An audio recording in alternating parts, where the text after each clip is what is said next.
احمد ایاز کی یہ غزل۔ جلتے ہوئے چراغ کی لو سے بجھا ہوں میں، یعنی کہ تیرگی سے بنا دست و پا ہوں میں۔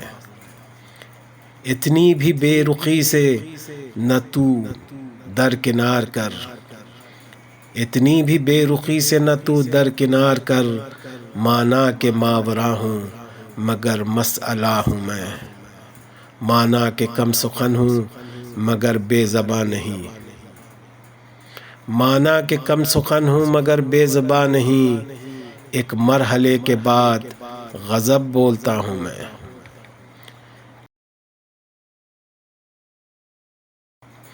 میری کتاب رخ کو اگر پڑھ سکو پڑھو، ہر لفظ لفظ دل کی گرہ کھولتا ہوں میں۔